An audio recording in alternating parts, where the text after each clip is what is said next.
Now, we understand that the cost of living is not just an Antiguan thing. Cost of living in UK right now, I think they said the last cost of living index was something like 7%. In the United States, I think it was either 5 or 7%. And that's going to impact us because we bring our goods from there. So where they have inflation, we are going to import that inflation.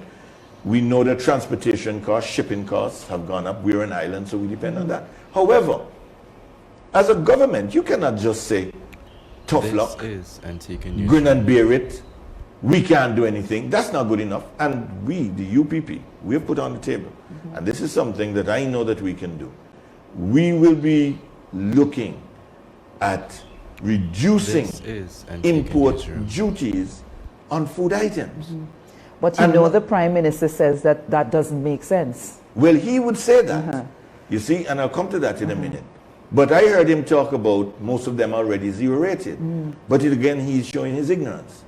He's showing his ignorance. Because when you're talking about zero rated, you're talking about the ABST basket of goods. I was the minister. I was there when we even adjusted the basket of goods. We made it a bigger basket to make sure that a lot of the food items and so on were in that basket and were zero rated. So we already did that. But we are saying now that the duty, you take the duty on cooking oil.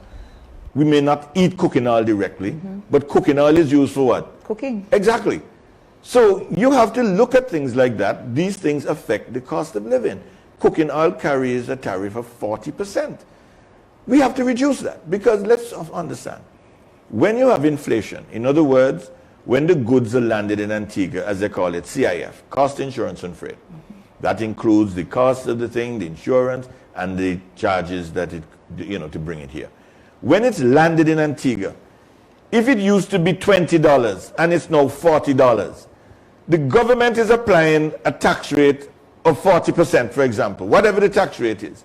It's more money the government is getting because the price is higher. And the tax is levied on the cost of the goods, the cost of the insurance, and the freight. When you put all of them together, if the price there goes up when it's landed at the port, the government is getting more tax. Yes. So when they come in the estimates, and they're bragging and they're saying how there was this big increase, he said in his statement, there's an increase in import duties, and that demonstrates increased economic activity. It is not so much a question of increased economic activity, it's inflation. They're taxing the inflation. And by taxing the inflation, they get more revenue. We are saying, reduce the import duties. You don't have to wipe them out. We didn't say we're going to wipe them out. Reduce them so that in reducing the import duties, you bring some relief to people. You bring relief to people in this time when the cost of living is so high. These are the things that we're talking about. And we're saying also that we'd address the question of the minimum wage, but we'll come to that. But before you go to the minimum wage, let me understand what you're saying.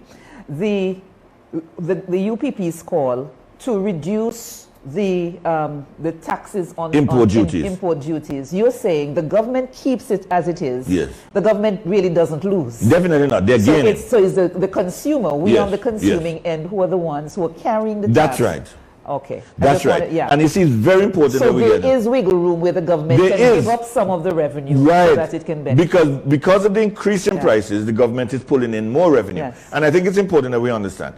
There are three border taxes, three taxes you pay at the port. You pay the revenue recovery charge, also known as the RRC. You pay import duties, and you pay the ABST. The ABST is 15%, the revenue recovery charge is 10%, and the import duties vary with the different items. Now, we weren't talking about the ABST or the revenue recovery charge. We're talking about the duty. And we say that you can reduce the duty, bring some relief to people, and the government would only be giving up some of the additional revenue that they'd be earning. And the same thing we said when we spoke about reducing the cost of the license fee for motor vehicles. Because of the amount of motor vehicles that have been imported in the last 8 or 9, 10 years, what you find is that the transport board is now pulling in a lot more money than they used to pull in. So with all the pressures on people on day-to-day living, we're saying there's room where you can give some relief to people and the government would still be ahead of the game. So these are things that we have thought out. where we believe that as a people-first government and a people-first organization, these are things that we would seek to do.